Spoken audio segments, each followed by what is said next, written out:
அனைவருக்கும் வணக்கம். நேற்று நம்ம கேஸு கோர்ட்டுக்கு வந்துச்சுங்க.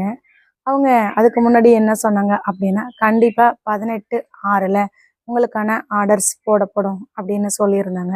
நம்மளும் முழு நம்பிக்கையாக தான் நேற்று கோர்ட்டுக்கு போயிருந்தோம். கண்டிப்பாக நம்ம கேட்ட அந்த வேற ஒரு டீம், சிறப்பு டீம் கிடைக்கும் அப்படின்ற நம்பிக்கையோடு தான் நம்ம நேற்று கோர்ட்டுக்கு போனோம்.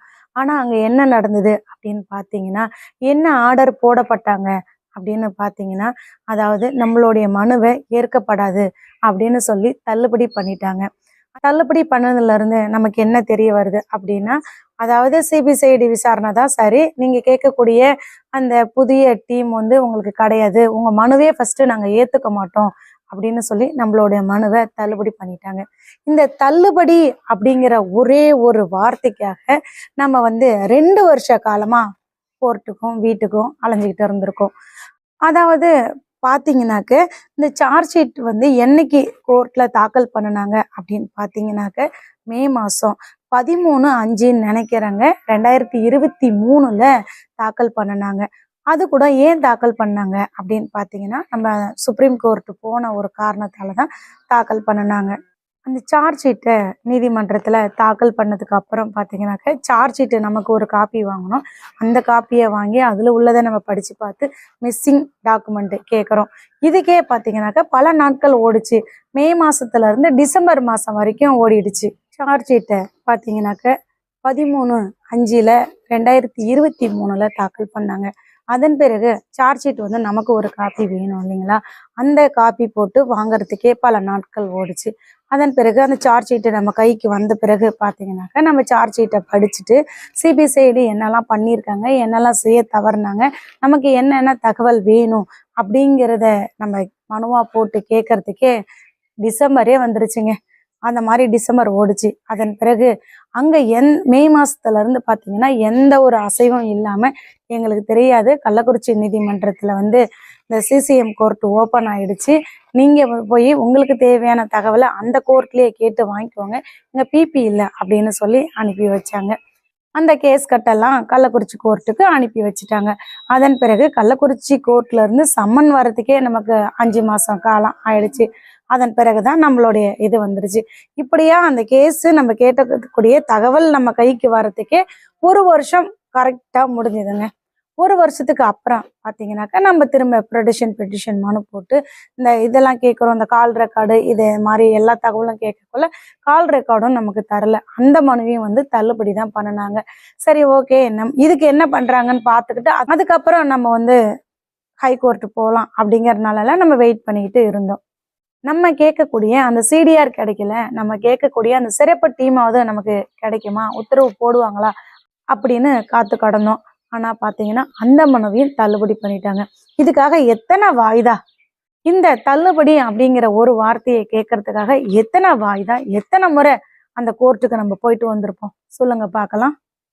நேற்று நீதியரசர் அவர்கள் வந்து, அம்மா உங்கள் மனுவை வந்து தள்ளுபடி பண்ணிட்டோம், உங்கள் மனு ஏற்கப்படாது, நீங்கள் வேணா காப்பி அப்ளிகேஷன் போட்டு இதெல்லாம் வாங்கிட்டு போயிட்டு மேல் கோர்ட்டில் போயிட்டு அப்ளை பண்ணிக்கோங்க அப்படின்னு சொன்னார். என் மனசு தாங்காமல் எனக்கு வந்து கண்ணீர் தான் வந்தது. நேற்றே வந்து உங்ககிட்ட வீடியோ போடுறதுக்கான நேரம் எனக்கு இருந்தது, ஆனால் என்னால் வீடியோ போட முடியல.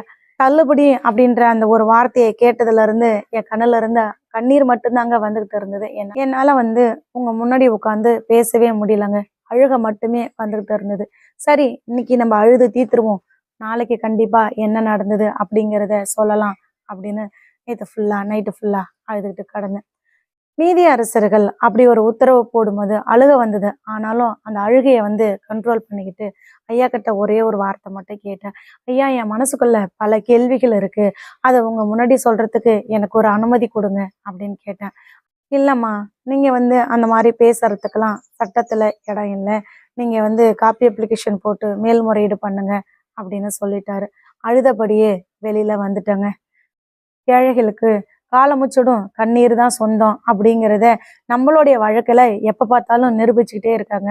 நீ வந்து உன் பிள்ளைய நினச்சி காலமுச்சடும் அழுதுகிட்டாரு, உன் பிள்ளைய எவன் என்ன பண்ணனானோ அவனுக்கு வந்து தண்டனை எப்பவுமே கிடையாது, அவன் இந்த மண்ணில் வந்து நல்லா ஜாலியாக சந்தோஷமாக நிம்மதியாக அவன் வாழ்ந்துக்கிட்டு தான் இருப்பான், நீ வேணா காலமுச்சடும் அழுதுகிட்டாரு அப்படின்னு சொல்லிதாங்க நம்மளுடைய வழக்கில் எங்கே போனாலும் எந்த இடத்துலையுமே நடந்துக்கிட்டு இருக்கு. இப்போ நம்ம வழக்குல இருந்து மக்களுக்கு என்ன சொல்ல வராங்க அப்படின்னு பாத்தீங்கன்னா, இப்ப சார்ஜ் ஷீட்டை வந்து சிபிசிஐடி நினைச்சிருந்தா குறுகிய காலத்துல போட்டிருக்கலாம். ஏன் நாட்களை இழுக்கிறாங்க அப்படின்னா, நமக்கு வந்து மன உடைச்சல் ஏற்படணும். அது மட்டும் இல்ல, இந்த மாதிரி நாட்கள் ஈக்கக்குள்ள இன்னும் ஒருத்தங்க யாருக்குமே கேஸ் கொடுக்கணும் அப்படிங்கிற ஒரு எந்த எண்ணமும் வராது. எவனாவது ஒரு பணக்காரன் தப்பு பண்றான்னா, ஆமா விட்டுட்டு போவோம், ஸ்ரீமதி வழக்குல மட்டும் என்ன நடந்தது அப்படின்னு பொதுமக்களுக்கு மன உடைச்சல் வரணும் அப்படிங்கிற ஒரு காரணத்துக்காகவே நாட்களை கடத்துனாங்க. அதே போல நம்ம மனு போட்டோம். நம்ம மனு போட்டு அந்த மனுவை தள்ளுபடி அப்படின்னு சொல்றதுக்கே பாத்தீங்கன்னா 2 வருஷ காலம் நாட்கள் கடந்துகிட்டே போச்சு. ஒவ்வொரு டைமையும் வாய்தா வாய்தா வாய்தா அப்படின்னு நாட்கள் கடந்துகிட்டே போச்சு. அதுக்கான காரணமும் என்ன அப்படின்னா, நீ வந்து எப்ப ஒரு பணக்காரனை எதிர்த்து நீ கேஸ் கொடுத்தியோ, நீ கேஸ் கொடுத்ததுக்கான தண்டனை உனக்கு நாங்க கொடுக்குறோம் பாரு அப்படிங்கிற எண்ணம் மட்டும்தான் அவங்க மனசுக்குள்ள இருந்தது. யாராவது ஒரு பணக்காரன் தப்பு பண்றான் அப்படின்னா, உன்ன மாதிரி ஏழைகள் யாரும் போய் கேஸ் கொடுக்க கூடாது. அதுக்கு நீ ஒரு முன் உதாரணமா இருக்கணும். வீட்டுக்கும் கோர்ட்டுக்கும் நீ நடந்தபடியே இரு. அப்பனா இன்னொருத்தங்க யாராவது ஒரு பணக்காரன் தப்பு பண்ணும் போது எந்த ஒரு ஏழையாவது போய் கம்ப்ளைண்ட் கொடுப்பாளா? கொடுக்க மாட்டா. அதுக்காகவே உன்னை நாட்களை கடத்தி இழுத்து அடிக்கிறோம் அப்படின்ற ஒரு காரணத்துக்காகவே இழுத்து அடிச்சிருக்கிறாங்க. இப்போ எல்லா இடத்துலயும் நம்மளுடைய வழக்கை பத்தி தான் பேசுவாங்க. ஆமா, அந்த அம்மா கம்ப்ளைண்ட் கொடுத்து அவ்வளவு போராட்டம் பண்ணுச்சு. என்ன நடந்தது? ஒண்ணுமே நடக்கல. எங்கேயாவது ஒரு பணக்காரன் தப்பு பண்றானா, ஏழைகளா இருக்கிற நம்மள மாதிரி உள்ளவங்க கண்டிப்பா கம்ப்ளைண்ட் கொடுக்க போக மாட்டாங்கங்க. ஸ்ரீமதியே போதுமுண்டா சாமி, ஸ்ரீமதி அம்மா அலைஞ்சதே போதுமுண்டா சாமி அப்படிங்கிற ஒரு நினைப்பு மக்கள் மனசுக்குள்ளார வரத்துக்காகவே இந்த வேலையை பார்த்தாங்க. அதே போல இந்த கலவர வழக்குல கூட பாத்தீங்கன்னா நல்லாவே தெரியும், வெட்ட வெளிச்சமா தெரியும் யாரு கலவரம் பண்ணனா. அந்த அங்க இருக்கக்கூடிய அத்தனை தடயங்களும் எதுக்காக கலைக்கப்பட்டாங்க அப்படிங்கிறது எல்லாருக்குமே தெரியும். எப்படி ஒரு ஏழை வீட்டு பெண்ணுக்கு இவ்வளவு பேர் ஜஸ்டிஸ் ஃபார் ஸ்ரீமதினு சொல்ல வரலாம்? இந்த மாதிரி ஏழை வீட்டு பெண்ணுங்களுக்கு யாராவது குரல் கொடுத்தா இப்படிதான் நடக்கும் அப்படிங்கிறதையும் கலவர வழக்குல காமிக்கிறாங்க மக்களுக்கு. எங்கேயாவது ஒரு ஏழை வீட்டு பெண்ணுக்கு ஏதாவது ஒண்ணுன்னா யாராவது நீங்க குரல் கொடுக்க போவீங்களா? அப்படி போனா இப்படி ஒரு தண்டனை தான் அப்படிங்கறதுதான் கலவர வழக்குல நிரூபிச்சிருக்காங்க. அதாவது சட்ட நடவடிக்கை எடுத்து எங்கேயாவது ஒரு பிரச்சனை இருக்கு அப்படின்னா அந்த பிரச்சனையை தீர்வு காண வேண்டியவங்க, குற்றவாளிகளுக்கு தண்டனை கொடுக்க வேண்டிய ஒவ்வொரு அதிகாரிகளும் நம்மளுடைய வழக்குக்கு குற்றவாளிகளுக்கு துணை போனாங்க. நம்மளுடைய வழக்குல உண்மைகள் நீதிகள் அத்தனையும் குழி தோண்டி பாப்பாவோடயே புதைச்சிட்டாங்க. அன்னைக்கே எல்லா அதிகாரிகளுக்கும் தெரியும், நீ எவ்வளவு நாள் போராடினாலும் சரி, என்ன பண்ணனாலும் சரி, உன் பிள்ளையோடையே நீதியும் சேர்த்து புதைச்சிட்ட, இனி உனக்கு நீதி கிடைக்கும் அப்படிங்கிற நம்பிக்கை எக்காலத்திலயும் உன் மனசுக்குள்ளார இருக்கவே கூடாது அப்படிங்கிறத சிபிசிஐடி நம்ம வழக்குல விசாரணை பண்ண வந்த சிபிசிஐடி வெட்ட வெளிச்சமா நிரூபிச்சுட்டு போயிட்டாங்க. நமக்கு வந்து அந்த செகண்ட் போஸ்ட்மார்டம் அப்படிங்கிறதுக்கு வந்து நமக்கு அப்பதான் நீதிமன்றத்திலே உத்தரவு போடுறாங்க. சேலத்துல இருந்து, விழுப்புரத்துல இருந்து, திருச்சியில இருந்து வராங்க, இன்னொன்னவங்க வராங்க அப்படின்னு பேர் சொல்லி உத்தரவு போடுறாங்க. உடனே நமக்கு மெசேஜ் அனுப்புறாங்க. அப்பவே நான் வந்து பதில் மெசேஜ் போட்டேன். ஒரு தாயா என்னுடைய நிலைமைய புரிஞ்சுக்கோங்க, நான் சென்னையில இருக்கேன், எங்களுடைய வழக்கு வந்து டெல்லி கோர்ட்டுல நிலுவையில இருக்குது. அங்க என்னென்ன தீர்ப்பு தராங்கன்னு தெரிஞ்சுக்கிட்டு அதன் பிறகு என் பொண்ணுக்கு போஸ்ட்மார்டம் பண்ணிக்கலாம் அப்படிங்கிறத சொன்னேன். ஆனா எப்ப டிவியில அறிவிச்சாங்களோ அடுத்த 1 மணி நேரத்துக்குள்ளார போஸ்ட்மார்டம் நடக்குது. எப்படிங்க? நீதியரசர் அப்பதான் ஆர்டர் போடுறாரு, நியூஸ்ல வாசிக்கிறாங்க. அடுத்த 1 மணி நேரத்துல திருச்சியில இருந்து, சேலத்துல இருந்து, விழுப்புரத்துல இருந்தெல்லாம் எப்படிங்க ஒருத்தங்க வர முடியும்?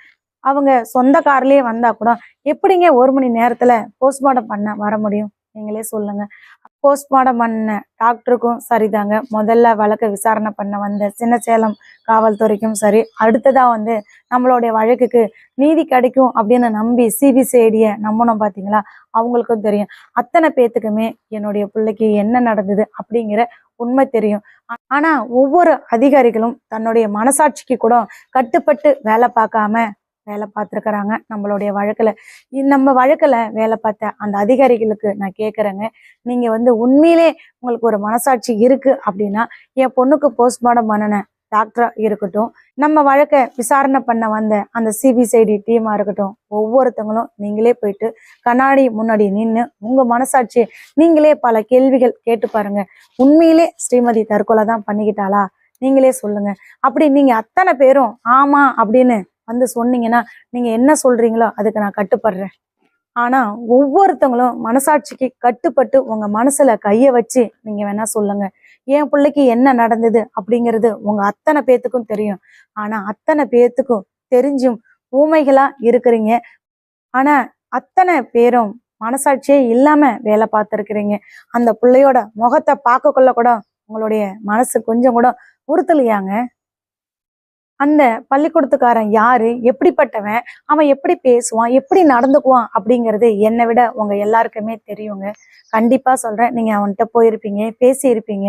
அதனால என்னை விட அவனுடைய புத்தி எப்படி, அவனுடைய கேரக்டர் எப்படி அப்படிங்கிறது உங்களுக்கு நல்லாவே தெரியும். அதாவது எவன் ஐடியா கொடுத்தான்னு தெரியல, இந்த மாதிரி ஒரு போலியான ஒரு வீடியோவை நீ எடுத்து வை, அது நமக்கு தேவைப்படும் அப்படின்னு எவன் ஐடியா கொடுத்தான்னு எனக்கு தெரியாதுங்க. அந்த பள்ளிக்கூடத்துக்காரனுக்கு அவன் சொன்ன ஐடியா படிதான் அவன் வந்து அந்த பாப்பாவை தூக்கிட்டு வர மாதிரி இந்த மாதிரி வீடியோலாம் வந்து எடுத்தான். ஆனா அப்படி ஒரு போலியான வீடியோ எடுக்கும் போது கூட அவன் மனசாட்சி இல்லாத மனுஷனாதான் நடந்துகிட்டு இருக்கிறான். பாப்பா வந்து அந்த இடத்துல விழுந்து கிடக்குற மாதிரி தான் ஒரு வீடியோ, செட்டப் வீடியோ எடுத்தான். கண்டிப்பா சொல்றேங்க, அது செட்டப்பான ஒரு வீடியோ தான். அந்த வீடியோவை எடுக்கும் போது கூட அவ போயிட்டு சாந்தி, இந்த கிருத்திகா இவங்க எல்லாம் பார்ப்பாங்க. பார்த்துட்டு பார்த்தீங்கன்னாக்க திடீர்னு வீட்டுக்கு போயிடுவாங்க. வீட்டுக்கு போயிட்டு திரும்ப வந்து அந்த குழந்தைய தூக்கிட்டு போயிட்டு அந்த வேனுக்குள்ளார வைப்பானுவோம். அப்போ கூட ஒரு ஆம்பளையா, ஒரு பள்ளி நிர்வாகியா அந்த குழந்தைய தூக்கிட்டு போய் அந்த வாகனத்துல வச்சு குழந்தைய ஹாஸ்பிட்டலுக்கு அழைச்சிட்டு போகணும் அப்படிங்கிற எண்ணம் அவனுக்கு வராது. ஏன்னா அவனுக்கு தெரியும், நம்ம கொலை பண்ணிட்டோம், ஒரு போலியான வீடியோவை தான் எடுக்கிறோம், அது எப்படி இருந்தா என்ன அப்படின்னு சொல்லிட்டு ஆடு மாடு தூக்கிட்டு வர மாதிரி என் பிள்ளைய தூக்கிட்டு வருவானுவோம். அதை பார்க்கும் போதே நம்மளுடைய நெஞ்சே பதறுது. ஆனா இந்த போலீஸ்காரங்க அந்த கலவர வழக்குல என்னென்னவோ கண்டுபிடிச்சாங்களாம், எங்கெங்க இருக்கிற பசங்களோட செல் டவர் எல்லாம் கண்டுபிடிச்சாங்களாம். ஆனா அப்படி ஒரு வீடியோவை யாரு ரிலீஸ் பண்ணனா அப்படிங்கிறத இது நாள் வரைக்கும் வெளியே தெரிஞ்சுதுங்களா? பாப்பா ஸ்ரீமதி அந்த நிக்கிறது, இவனை தூக்கிட்டு வர்றது, இது அத்தனை வீடியோவும் போலீஸ்கிட்ட தானே இருந்தது. எதுக்காக போலீஸ் இதை லீக் பண்ணனீங்க சொல்லுங்க? அப்படி வெளிவிட்ட நீங்க ஏன் பாப்பா அந்த வீழ்ந்ததை மட்டும் உங்களால வெளியே விட முடியல? ஏன்னா இருந்தா தானே நீங்க வெளியே விடுவீங்க, இல்லாத ஒன்ன நீங்க எப்படி செய்ய முடியும் சொல்லுங்க பார்க்கலாம். ஆனா நம்ம இங்கிருந்து ஓடும் போது சின்னசேலம் போலீஸ்காரங்க 10:30 மணிக்கு விழுந்துருச்சு, 10:30 மணிக்கு விழுந்துருச்சுன்னு சொன்னாங்க. அந்த 10:30 மணியை நீ எதுல பார்த்த, எங்க பார்த்த, எப்படி வீழ்ந்தது அதை உன்னால காட்ட முடியுமா? வாய்க்கு வந்த பொய்களை சொன்னீங்க. அதாவது ஒரு வழக்குல போலீஸ்காரங்க வந்து எங்கெல்லாம் ஏதாவது தடயம் கிடைக்குமான்னு அலைவாங்க, ஓடுவாங்க, தேடுவாங்க. ஆனா நம்ம கிட்ட என்ன சொல்றாங்க அப்படின்னா, அவ்வளோ ரத்தம் இருந்தது, தண்ணி ஊத்தி கழுவணும் அப்படின்னு சொன்னாங்க.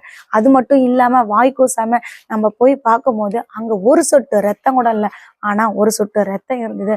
அந்த கல்லை நாங்க பேத்துக்கிட்டு போய் ஆய்வுக்கு கொடுத்தோம்னு அப்பட்டமா போய் சொல்லுவாங்க. அந்த பள்ளிக்கூடத்துக்காரன் சரியான கல் நெஞ்சு படைச்சவங்க. உண்மையிலே குழந்தை வீந்து இறந்திருந்தா அந்த பரதேசி நாய்ங்க என் பிள்ளைய தொட்டு கூட பார்த்துருக்க மாட்டாங்க. 10:30 மணிக்கு வீந்துதான், 5:30 மணிக்கு போய் பாக்குறானா அந்த குழந்தைய தூக்கும் போதே ஜில்லுட்டு முறைச்சு போய் இருந்ததான். அப்படி முறைச்சு போய் இருக்கிற குழந்தைய ஒரு பள்ளிக்கூடத்துக்காரன் உண்மையிலே வீந்திருந்தா என்னங்க பண்ணுவான் நீங்களே சொல்லுங்க? உடனே போலீஸ்க்கு போன் பண்ணுவான், இல்ல ஆம்புலன்ஸ்க்கு போன் பண்ணுவான். நமக்கு எதுக்கு வம்பு? இது வந்து போலீஸ் கேஸு, அவங்களே வந்து பார்க்கட்டும், அவங்களே வந்து ஆம்புலன்ஸை வச்சு அழிச்சிட்டு போட்டோம், நமக்கு எதுக்கு சம்மந்தமே இல்லை. அவங்க அப்பா அம்மாவோ இல்லை வேற யார் வந்து கேட்டாலும் நம்மளுடைய கடமை அந்த சிசிடிவி ஃபுட்டேஜ் எடுத்து இங்க பாருமான்னு காமிக்கிறதா நம்மளுடைய கடமை, வேற எதுவும் நம்மளுடைய வேலை இல்லை அப்படின்னு அவன் அமைதியா நின்றுகிட்டு இருந்திருப்பான். ஆனா அவன் மனசுக்கு தான் தெரியுமே அவன் என்ன பண்ணனா அப்படிங்கிறது தெரியும். அந்த போலியான வீடியோவை எதுக்காக எடுத்தான், யார் சொல்லி எடுத்தான்னு நமக்கு தெரியவே தெரியாது. உண்மையிலே பாப்பாங்க விழப்பட்டிருந்தா இவனுங்க போய் பிள்ளைய தொட்டு கூட இருந்திருக்க மாட்டானுவோ. முறைப்படி போலீஸ் வந்திருக்கும், அங்க மார்க் பண்ணியிருக்கும், 108 பயன்படுத்தி இருப்பாங்க. இது எல்லாமே பாப்பா விழுந்திருந்தா இது அத்தனையும் நடந்திருக்கும் நம்மளுடைய வழக்குல. நம்ம ஓடி போய் கேட்ட உடனே அடுத்த கட்ட நடவடிக்கையா போலீஸ்காரங்களும் சரி, அந்த பள்ளிக்கூடத்துக்காரனும் சரி, உடனே நம்ம கிட்ட அந்த சிசிடிவி ஃபுட்டேஜை காமிச்சிருப்பானுவோ. அந்த பள்ளிக்கூடத்துக்காரனோ இல்லை அவங்க ஃப்ரெண்ட்ஸுங்களோ இல்லை அவங்களுக்கு சொல்லி கொடுத்த அத்தனை டீச்சரும் பாப்பாவோட இறுதி அஞ்சலியில கலந்துருப்பாங்க. இது எல்லாமே ஏன் நடக்கல? 108 ஏன் பயன்படுத்தல? சிசிடிவி ஃபுட்டேஜை ஏன் காமிக்காம இருக்கிறீங்க? ஏன் விழுந்த இடத்த மார்க் பண்ணல? ஏன் அந்த இடத்தெல்லாம் வந்து பாதுகாக்கப்படாம இருந்தீங்க அப்படின்னா ஏன்னு உங்க மனசாட்சிக்கே தெரியும். உங்களுடைய ஒவ்வொருத்தங்க மனசாட்சியும் கைய வச்சு நீங்க வேணா சொல்லுங்க. நீங்க சொல்றது உண்மைதான் அப்படிங்கிறத நீங்க வேணா சொல்லுங்க பார்க்கலாம். ஏண்டி சாந்தி பரதேசி நாயே, உனக்கு என்னடி நான் துரோகம் பண்ணேன்? என் நெத்தி வேர்வை நிலத்துல சிந்தி கத்த கத்தையா என் பணத்தை கொண்டாந்து கொட்டுனண்டி. என் பணத்துல கண்டிப்பா நீ ஒரு நாளாவது அரிசி பருப்பு உப்பு மிளவா வாங்கி தின்னுருப்ப. என் பணத்துல வாங்கி தின்ன நீ என் பிள்ளைக்கு இப்படி ஒரு துரோகம் பண்ணணும் அப்படிங்கிற உனக்கு மனசு எப்படி வந்தது? அதை விட ஒரு கொடுமை என்ன அப்படின்னு பார்த்தீங்கன்னா, ஸ்ரீமதிக்கு வந்து ஃப்ரெண்ட்ஸ்னா ரொம்ப பிடிக்குங்க. ஃப்ரெண்ட்ஸு கூட அவ்வளோ அந்யோன்யமா இருந்தாங்க. அப்படி ஒரு குழந்தைக்கு இப்படி நடந்ததேன்னு அவங்க ஃப்ரெண்ட்ஸு ஒருத்தருக்கு கூட மனசாட்சி இல்லாம நடந்துக்கிறாங்க. அதுலயும் ஒருத்தி இருக்காங்க. அவ பேரை என் வாயால கூட சொல்ல விரும்பல. அவெல்லாம் நல்ல கதியே போக மாட்டா, நாசமா போயிடுவாங்க. உண்மையிலே சொல்றேங்க. ஆனா அவன் அப்ப எனக்கு எப்படிலாம் தெரியுங்களா என்கிட்ட பேசினா. நான் பேசும்போது, அம்மா அந்த பள்ளிக்கூடத்துல இப்படிலாம் நடந்துருச்சுமா, அப்படிலாம் நடந்துருச்சுமா, அப்படி இப்படின்னு என்னென்னவோ சொன்னாங்க. என் பிள்ளைய இனிமே நான் படிக்க கூட அனுப்பல. அதெல்லாம் நினைக்கும் போது என் பிள்ளை எதுக்கு படிச்சு என்ன பண்ண போகுது அப்படின்னு நினைச்சேன்னு அந்த பொறுக்கி நாய் சொன்னாங்க. ஆனா கடைசியில பாத்தீங்கன்னா அவனுடைய பிள்ளைதாங்க வாக்குமூலமே கொடுக்க போச்சு. அந்த பொறுக்கி நாயோட பிள்ளைதான் வாக்குமூலம் கொடுக்க போச்சு. என் பிள்ளைய பத்தி இல்லாத பொல்லாத அத்தனை பொய்களையும் அந்த நாய் சொல்லிட்டு வந்திருக்காங்க. அவெல்லாம் ஒரு ஃப்ரெண்ட்ஸா நினைச்சு பாருங்க. இந்த மண்ணுல பிறந்த ஒவ்வொருத்தங்களுக்கும் இறப்பு அப்படிங்கிறது என்னைக்கா இருந்தாலும் ஒரு நாள் உண்டு. பாப்பாவுக்கு என்ன நடந்தது அப்படிங்கிற தெரிஞ்ச அத்தனை பேத்துக்கும் சொல்றேங்க. அதாவது பிள்ளைக்கு என்ன நடந்தது அப்படிங்கிறத உலகத்துக்கு முன்னாடி வந்து சொல்லிடுங்க. நீங்க இறக்கும் போதாவது நிம்மதியா இறக்கலாம். இல்லைன்னா உங்களுடைய மனசுல அந்த உறுத்தல் இருந்துகிட்டே இருக்கும். மனக்கவலை ஒரு ஓரத்துல இருந்துகிட்டே இருக்கும். ஐயோ இத்தனை உண்மையும் தெரிஞ்சு நம்மளால சொல்ல முடியலையே அப்படிங்கிற அந்த வலியும் வேதனையும் உங்களை எங்கேயாவது ஒரு இடத்துல குத்திக்கிட்டே இருக்கும். அது மட்டும் இல்லாத உங்க பிள்ளைங்களுக்கு ஏதாவது ஒண்ணு நடந்தது அப்படின்னா, ஐயோ அந்த பிள்ளைக்கு இப்படி ஒரு துரோகம் பண்ணணும், அதனாலதான் நடந்துருச்சு அப்படிங்கிற எண்ணம் உங்களுக்குள்ளார தோணும். தயவு செஞ்சு அதெல்லாம் வேண்டாம். நீங்க இறக்கறதுக்கு முன்னாடியாவது உலகத்துக்கு வந்து உண்மையை சொல்ல வாங்க. எத்தனையோ பேரு பிள்ளைக்கு அன்னைக்கு இரவு என்ன நடந்திருக்குமோ அப்படிங்கிற வேதனையோடும் வலியோடும் தவிச்சுக்கிட்டு இருக்கிறாங்க. ஒவ்வொரு நாளும் பாப்பாவை எவன் என்ன பண்ணனானோ அவனுக்கு தண்டனை கிடைச்சிடாதா அப்படின்னு தவிச்சுக்கிட்டு இருக்கிறாங்க. இத்தனை பேத்தோட தவிப்பு நீங்கணும் அப்படின்னா அது அத்தனையும் உங்க கையில தான் இருக்கு. தயவு செஞ்சு உண்மை தெரிஞ்சவங்க வெளியே வந்து சொல்லுங்க. இப்போ அடுத்த கட்ட நடவடிக்கையா நம்ம வந்து அந்த காப்பி அப்ளிகேஷன் போட்டு வாங்கிட்டு வரணுங்க. வாங்கிட்டு வந்து சென்னை ஹைகோர்ட்ல போயிட்டு நம்ம மேல்முறையீடு பண்ணணும். அதுல என்ன நடக்குது அப்படின்னு பொறுத்திருந்து பார்ப்போங்க. Justice for Srimathi.